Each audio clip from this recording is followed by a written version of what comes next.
यार, मेरे पास कथा के और तंतुओं पे बात करने के लिए चीजें मौजूद है, जिसपे बात करने से पहले मुझे लगता है कि वंदना जी के उपन्यास का एक छोटा हिस्सा मैं ले लेती हूँ। ये लिखती हैं अपने 23 अनुच्छेद में, परंपराएं हमारी धारणाओं की नींव पर खड़ी होती हैं, वो खड़ी ऐसी इमारत है उसे कोई सरोकार नहीं है। भगवत गीता पढ़ने वाले आत्मा को मोह माया से दूर मानते हैं, मगर मृत व्यक्ति की आत्मा के 13 दिन घर में रहने की परंपरा पर यकीन कर लेते हैं। यह उपन्यास का यही प्रस्थान बिंदु है, जिसे हम मिथ कहते हैं या मैथोलॉजी कह करके या परंपरा कहकर या विडंबना कह करके या हमारे परिवार की एक चली आई रीत के तौर पर उसे आगे लेके जाते हैं। वही परंपराएं, वही धारणाएं शायद आगे जाती हैं। तब मैनेजर पांडे जी कहते हैं कि हम परंपराओं को तोड़ने की तो बात करते हैं, लेकिन कहीं ना कहीं हम उसी परंपरा से जुड़ते हुए चले जाते हैं। तो यह शुद्धि उपन्यास उसी परंपराओं को तोड़ने और जुड़े रहने के बीच की कहानी कहती है, जिसमें राम प्यारी मुझे लगता है कि सबसे सशक्त स्त्री पात्र है, जिसके अंदर एक सामाजिक चेतना भी है, पारिवारिक चेतना है, और उससे बढ़कर वो राजनीतिक चेतना पे बात करती है कि स्कूल खोलना है तो गांव में विकास की बात करना है, उद्योग की व्यवस्था करनी है, और स्त्रियों के अंदर किस तरह की चेतना होनी चाहिए जिससे समाज विकसित हो सकता है। जब मैं राम प्यारी को देखती हूँ तो मुझे एक चीज याद आता है, जिसे बोरिस तुर्क और बिटो तुर्क ने लगभग 50 साल पहले लाइसोसोम के अंतर्गत एक शब्द इजाद किया था, आत्महत्या बग। जब आत्महत्या बग को देखती हूँ तो मुझे लगता है कि राम प्यारी जिस तरह से एक मृतक आत्मा को संवाद करते हुए पूरी कथा में जिंदा करती हैं, तो इस बात को समाज में एक पुष्टि मिलती है कि आमतौर पे मरने के बाद क्या होता है कि जीते बाप मरते सांप। ये एक कहावत से हम जोड़ लेते हैं कि जीते जीते तो वो मेरे बाप थे, लेकिन मरने के बाद वो सांप की तरह हमें डसने लगते हैं। बट यहाँ पे राम प्यारी अपने मृतक आत्मा को जिंदा रखती हैं। विवेक मिश्र जी ने पहले इस बात को खोल दिया कि अतीत से नहीं बल्कि एक मृतक से संवाद पे केंद्रित कथा है, और एक मृतक से संवाद के दौरान सारे लोग जीवित हैं, चाहे वो पिता की मृत्यु हो या काकोसा की मृत्यु हो या पुष्कर की मृत्यु हो। लेकिन जब वो मृतक आत्मा जब मर चुकी है तो वो कैसे अपनी चीजों को देख रही है, ये बर्तनी जब उसकी एक त्रिज्या की तरह आंखें जब आती हैं तो वो लिखती हैं, राम प्यारी जानती है कि सिंह जी का दुनिया से जाना साधारण बात नहीं है। मेल जोल रखने वाले और जरूरतमंदों की मदद करने वाले रहने वाले इंसान को कम से कम उसकी मौत के कुछ समय बाद लोग तक याद रखते ही हैं।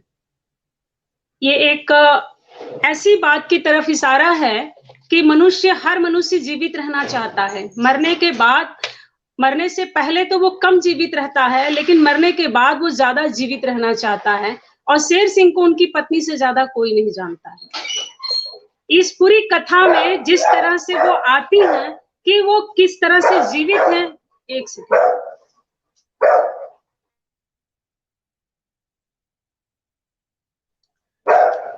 क्यों नाराज हो?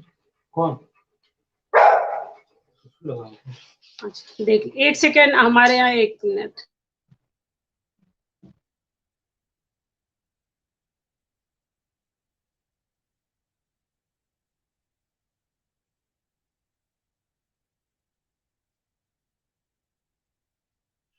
हाँ माफ कीजिएगा, हमारे सामने एक डॉगी, वो काफी साउंड कर रही थी, हमें लगा क्या हो गया उसको।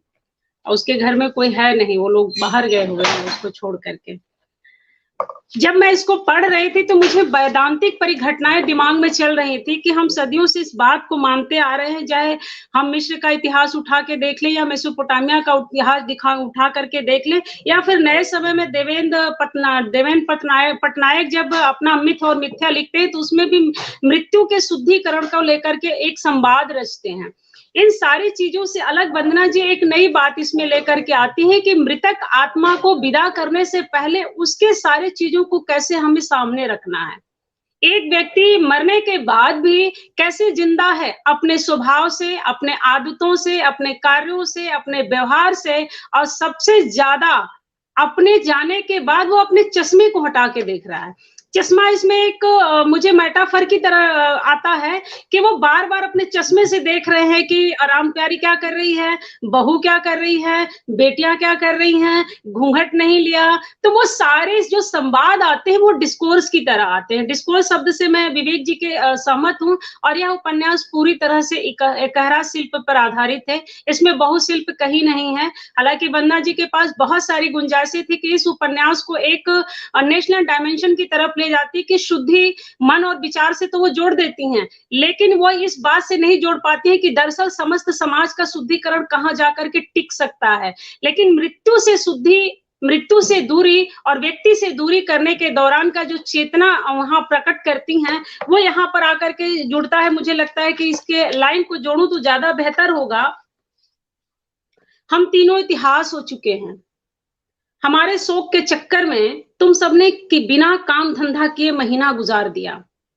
बैठ के रोटी तोड़ना शोभा नहीं देता। बीते समय को याद रखना और उसकी गलतियों से सीखना सही है, पर हमारे साथ रुकना ठीक नहीं। तुम सब जिंदा हो तो जिंदा जैसे काम करो। जो परंपराएं इंसान की बढ़त रोक देवें, उनको छोड़ना अच्छा। यह शेर सिंह ही कह रहा है, जो जिंदा है वो नहीं सोच पा रहे हैं। वो आदमी मरने के बाद भी उन्हें जगा रहा है, मतलब वो कितना दबंग, कितना ताकतवर और कितना चेतनशील रहे होंगे कि मरने के बाद भी उनसे कुछ भी अनर्गल होता हुआ देखा नहीं जा रहा है। इस उपन्यास में वह किरदार मुझे ज्यादा मजबूत लगे जो मर चुका है, क्योंकि वो मरा हुआ व्यक्ति हमें ज्यादा झिंझोड़ रहा है, हमें वक्त के साथ जोड़ रहा है और वर्तमान में की परिघटनाओं को भी वो कह रहा है कि इसको ऐसे करो। और यह लाइन इसलिए ज्यादा महत्वपूर्ण इस उपन्यास में मुझे लगी कि मैं इसी से शुरुआत करूं, या शायद उपन्यास का यही अंत है या यही शुरुआत है कि किसी भी व्यक्ति को बैठे हुए रोटी तोड़ना शोभा नहीं देता। चाहे वो जीवित है तो जीवित की तरह दिखाई दो। तुम लोग मेरे मरने के बाद मृतक हो गए हो और 1 महीने तक मृतक बने हुए हैं। इस बात से उनको वहां भी क्रोध हो रहा है और आखिर का जो स्टैंजा जब ये कहती हैं कि अब हमें मुक्त कर दो, मतलब मरा हुआ व्यक्ति नहीं चाहता कि आप हमें जकड़ के रखिए, लेकिन हम 2-3 चीजों के माध्यम से उसे जोड़ के रखते हैं। एक तो अपने अतीत राग से उसे मुक्त नहीं करना चाहते हैं। दूसरा, हमारा उस अतीत राग के पीछे कई सारे तथ्य जुड़े होते हैं, वो संबंधों का, संभावनाओं का और संवेदनाओं का तथ्य जुड़ा होता है। इस आधार पर उसको हम अलग नहीं करने देते हैं। और तीसरा जो महत्वपूर्ण होता है कि किसी किरदार के साथ किसी किरदार का एक मजबूत जो संबंध है, गठबंधन है, उस गठबंधन को तोड़ने में हम वक्त लेते हैं। और राम प्यारी उस गठबंधन को तोड़ने से पहले जिस नए गठबंधन का जिक्र करती हैं, चाहे दूसरी पत्नी का आ जाना, उसका गर्भवती हो जाना या उसके बच्चे का उसके गर्भ में जिस स्थिति में एक लाइन आता है कि उसकी हड्डियां तक गल गई, हड्डियों से में भी मवाद आ गया है, सूख रहा है।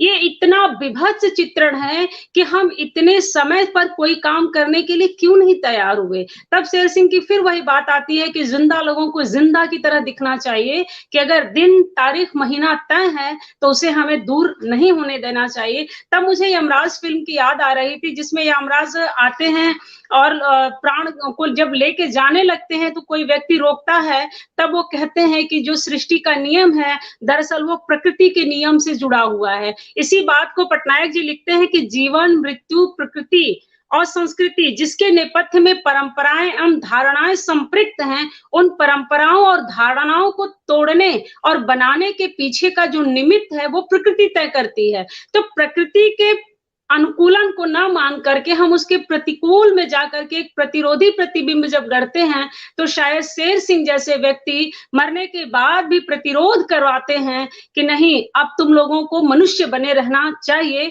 क्योंकि मनुष्य का संबंध मानवीय बने रहने से है और जो मृतक हो चुका है वह अमानवीय था या मानवीय था, वह पुनर्मूल्यांकन का विषय बन चुका है। उसे जिंदा रख करके उसकी आत्मा को कैद रखना दरअसल शुद्धि नहीं है, एक तरह से वातावरण को गमगीन बनाए रखना है। उस गमगीन वातावरण को तोड़ते हुए जिस तरह से राम प्यारी कहती हैं, उन्होंने कहा, मामी सा इतना काम करवा रहे हो, मेरी जगह चुनाव में खड़े होने का विचार नहीं है ना? वो ठठाकर हंसा।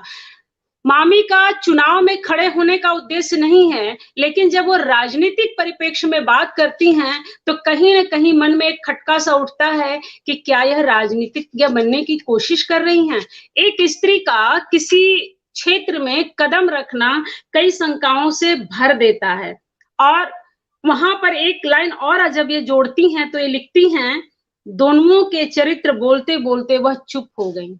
ये जो संकेत देकर के वंदना जी ने छोड़ा है, ऐसे अप्रत्यक्ष सवाल जो हैं, स्त्रियों के परिप्रेक्ष्य से हमारा पूरा भूमंडल भरा हुआ है। मैं सिर्फ भारतीय दृष्टिकोण से नहीं कहूँगी, वैश्विक इतिहास या वैश्विक समाज को भी उठा करके देख लिया जाए, तो फ्रांस के अतीत को और वर्तमान में, अगर हम बहुत अतीत में ना जाएँ, तो डायना हेडन की मृत्यु को भी अगर देख लें, तो उसमें भी कहीं न कहीं इसी तरह की परंपराएँ थी, जिसमें उनकी मृत्यु और एक प्रेम का डिस्कोर्स चला आता है, तो ये चीज़ें भी सामने आती हैं। यहाँ पर एक बड़ा सवाल खड़ा करके छोड़ देती हैं और इस सवाल के प्रच्छन्न छाया में अगर हम देखें, तो वहाँ पर सिर्फ़ स्त्रियाँ ही नहीं हैं, बल्कि समाज में जितने भी व्यक्ति प्रताड़ित होते हैं या उनके साथ किसी तरह का भेदभाव होता है, तो वो एक चीज़ सामने आती है।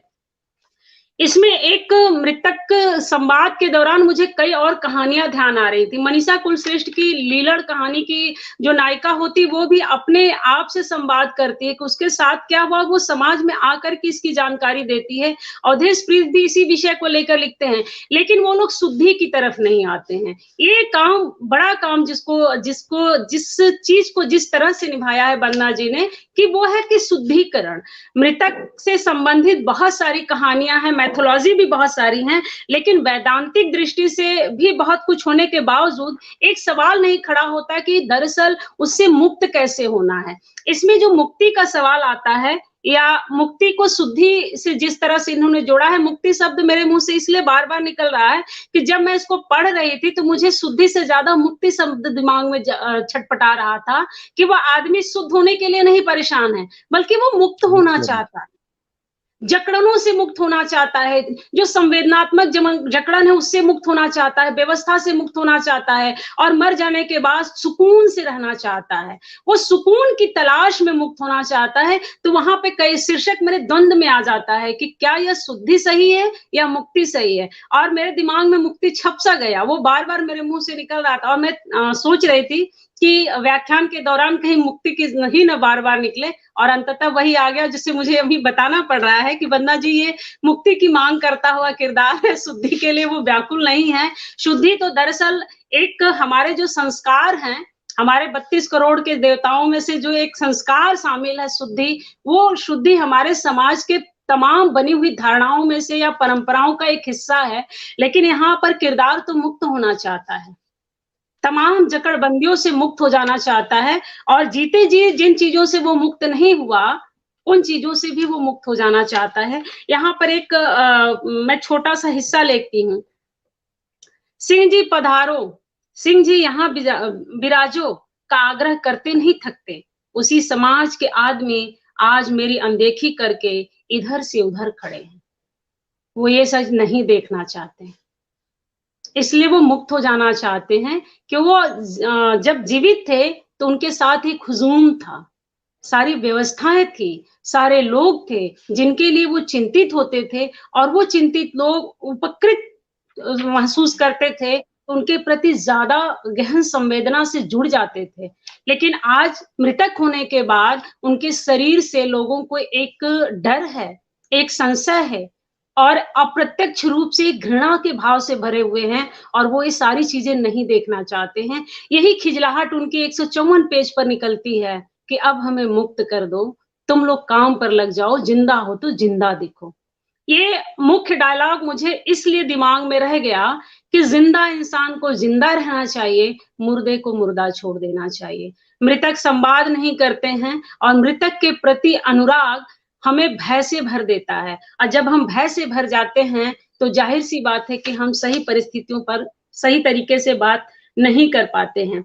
एक यहाँ पर और एक दृष्टिकोण आता है कि मेरी इज़्ज़त करती हैं, विचार बदलते ही उसे खुद पर गर्व सा महसूस हुआ। ये एक छोटी लाइन है, ये यहाँ पर ऐसा लगता है जैसे वंदना जी खुद उपस्थित हुई हैं। कई बार होता है कि अगर लेखक ना उपस्थित हो तो पाठक गलत रास्ते से भी प्रवेश कर जाते हैं, तो लेखक की उपस्थिति लाज़मी है। तो ये लाइन मुझे लाज़मी लगी और इससे ऐसा लगा कि जैसे दृष्टिकोण से जीवन दिशा का बोध व्यापक होता है, ठीक वैसे ही अगर हम अपने किसी भी चीज़ को देखने का नज़रिया अगर बदल देते हैं, तो उसमें अगर लाख नकारात्मकता भी है, तो कुछ न कुछ पॉज़िटिविटी के वाइब्रेशन आने लगते हैं। वो वाइब्रेशन इस लाइन में आती है, जिसमें सिंह साहब परेशान होने के बाद अचानक से खुश हो जाते हैं कि कम से कम कुछ तो बचा है, कोई तो अदब है, कोई तो संस्कार है। वो ज़्यादातर अपनी परंपराओं से जाकर के जुड़ता है। और एक लाइन और बन्ना जी लिखती हैं जो मुझे लगता है कि मौजूदा समाज के स्त्रियों को दिग्दर्शित करती हैं, लिख रही हैं, महिलाएँ बेहतरीन संचालक होती हैं। ध्यान दीजिए इसमें बड़ा व्यंग भी मुझे महसूस हुआ। महिलाएँ बेहतरीन संचालक होती हैं, अनगिनत पीढ़ियों के सदियों से पारिवारिक और सामाजिक रिश्तों को महिलाओं ने ही सँभाल रखा है। कब, कहाँ, क्या करना है और क्या नहीं करना है, इसकी पूरी समझ उन्हें घुट्टी में पिलाई जाती है। कितना बदलाव दिखाना कितना दिखावा करना है और कितना छुपाना है, इस बात को महिलाओं से बेहतर कौन समझ सकता है। पहली लाइन में महिलाओं की तारीफ कर रही हैं और अंत में आते-आते छोटे से स्टैन्ज़ा में धोती भी हैं। एक तरह से कबीरदास की जो वो लाइन है कि बाहर से दे चोट, अंदर से कर घाव। वो अंदर से एक गहराई दे रही हैं, तो बाहर से सहला रही हैं। एक स्त्री को कि हम 2 किरदार में हैं। ये स्त्री-पुरुष सभी पे लागू होगा। अगर हम स्त्री शब्द हटा दें, तो मुझे लगता है कि समाज में हर व्यक्ति एक संचालक की भूमिका में है। अगर उसको एक ज़िम्मेदारी मिल जाए या पद मिल जाए या कुर्सी मिल जाए, तो वो संचालक की भूमिका में आ जाता है। बाकी लोगों को सिर्फ़ वो अनुगामी बनाने का कार्य करता है। तो चाहे वो स्त्री हो या पुरुष हो, दोनों के संदर्भ में एक मीठा-सा व्यंग है और इस मीठे व्यंग का ढिंढोर आगे जाकर के ये क्लियर कर देती हैं, तब मुझे फिर से वो यमराज की स्वर्ग यात्रा याद आती है। जो हम लोग बचपन में पढ़ा करते थे कि यमराज हमें कैसे स्वर्ग की यात्रा कराने के बहाने हमारी उँगली पकड़ करके हमारी देह से हमारी आत्मा छीन कर ले जाते थे।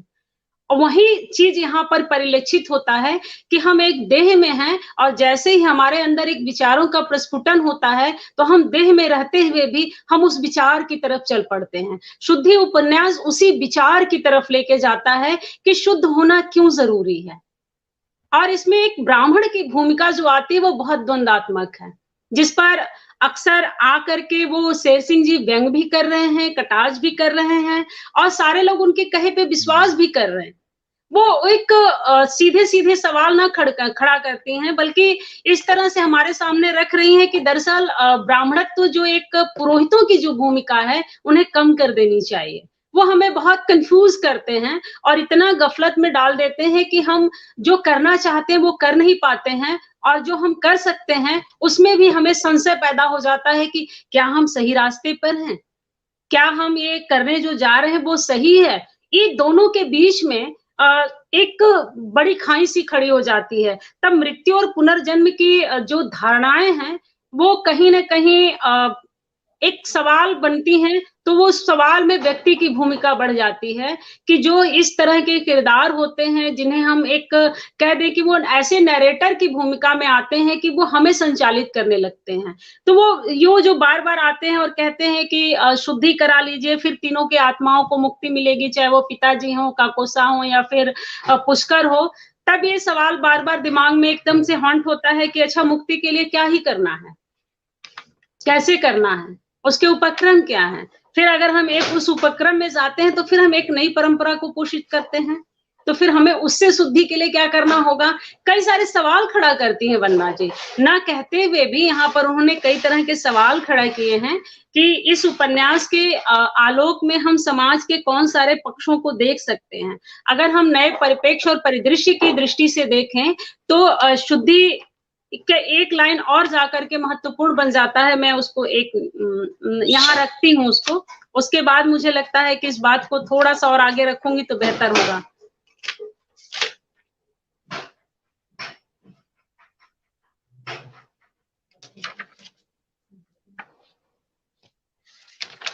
आखिरी वाली जो लाइन विवेक जी ने रख दी है, वो मुझे लगता है कि सबसे माइलस्टोन है इस उपन्यास का, शुद्धि विचार और व्यक्ति का। लेकिन उसके पहले का जो है वो शब्द मैं रखना चाह रही थी, जो सुलोचनी देवी के संवाद के दौरान आता है, किरदारों के संवाद के दौरान ही आता है। अब भी पहन लूं तो रहूंगी तो विधवा ही, पसंद के रंग पहन लेने से सधवा तो नहीं हो जाऊंगी। इतना बड़ा द्वंद है वो हमारे समाज का, कि अगर हम एक भूमिका में कन्वर्ट हो गए, कन्वर्ट शब्द इसलिए मैं प्रयोग कर रही हूँ कि कुछ चीजें हम सदिच्छा से करते हैं, कुछ चीजें प्राकृतिक होती हैं। अगर वो प्राकृतिक हुआ है तो क्या हम जीना छोड़ दें? फिर हम जौहर प्रथा में लौट जाएं कि पति के वेदी के साथ स्त्री को भी बिठा दिया जाए? ये अप्रत्यक्ष ध्वनियां, इसमें कहीं वंदना जी लिख नहीं रही हैं, लेकिन ये सारे इतिहास से जाकर हमें जोड़ देते हैं कि क्या हम फिर से वही चाहते हैं? तो ये कोई डिस्कोर्स यहाँ पे खड़ा नहीं कर रही है, लेकिन वो कहती है कि उसको क्या पसंद है, क्या नहीं पसंद है, और फिर अंत में दोनों तय करती हैं कि तुम अपने पसंद का करना, हम अपने पसंद के करेंगे। तो यहाँ पर उपन्यास आपको दोनों तरह से दृष्टि देने का काम कर रहा है कि आपकी जो चॉइस हो आप वो करिए, आपको बाध्य नहीं होना है, और ना ही इन्होंने किसी तरह का घोषित निर्णय दिया है कि नहीं यही करना है। इसमें शुद्धिकरण सिर्फ दिमागी खुराक नहीं है, बल्कि विचारों के साथ साथ समय का भी शुद्धिकरण है, कि समय जैसे देश काल परिवेश और परिस्थितियां बदल रही हैं, उन परिस्थितियों के साथ हमारे दिमागी का शुद्धिकरण किस तरह से हो सकता है। शुद्धि को मैं परिष्कार शब्द कह देती हूँ, क्योंकि शुद्धि परिष्कार की तरह यहाँ आता है, और वो परिष्कार परिवेश से ज्यादा हमारे बनी बनाई धारणाओं को तोड़ने का है। जिस तरह से वो कहती है कि मैं यह साड़ी पहनना चाहती हूँ, लेकिन वो क्यों नहीं पहन सकती है? लोगों का भय है, लोक का भय है, जिसे अभी विवेक जी ने कहा लोकेन का। तो लोकेन का जो वो दबाव है, उस दबाव से वो मुक्त होना चाहती हैं, तभी वो आखिर में मुक्त भी होती हैं और मुस्कुरा उठती हैं। उनकी ये मुस्कुराहट इस उपन्यास को ताकत देती है, और वो ताकत इस रूप में है जो से हम लोग सदियों से पढ़ते आ रहे हैं कि नैनम छिदन्ति शस्त्राणि, जिसका उल्लेख वंदना जी ने खुद भी किया है उपन्यास में। और 34 तक आते आते वंदना जी एक चीज को और जोड़ती हैं, वो मुझे लगता है कि इसको यहाँ पे जोड़ देना चाहिए, और वो है कि कुछ वर्षों से यहाँ रह जा सुलोचना, पर मेरे साथ रहने का मतलब ये नहीं कि बेटे बहुओं और बाकी रिश्तेदारों से नाता तोड़ कर रहेगी। ऐसा मत करना, राम प्यारे ने हल्की हंसी के साथ कहा। मुझे राम प्यारी यहाँ पे सबसे परिपक्व किरदार लगी। इस पूरे उपन्यास में सारे संवाद आते हैं, लेकिन उसकी समझ, उसकी दूरदृष्टि, उसकी जो दूरदर्शिता है, वो सभी को दिग्दर्शित करती है, मार्गदर्शन देती है। इतना कुछ उसके सामने गुजर रहा है, और शेर सिंह के काले चश्मे के बीच से दृश्यों को वो वर्णित करने के दौरान भी वो विचलित नहीं है। वो एक तटस्थ किरदार की तरह मार्गदर्शन करती हैं। ये मार्गदर्शन देना इस उपन्यास का मूल जो संदर्भ है, ये शुद्धि से ज्यादा मुक्ति, मुक्ति से ज्यादा परिष्कार, और परिष्कार से बड़ा भूमंडलोत्तर समाज को एक समृद्ध समझ देने की।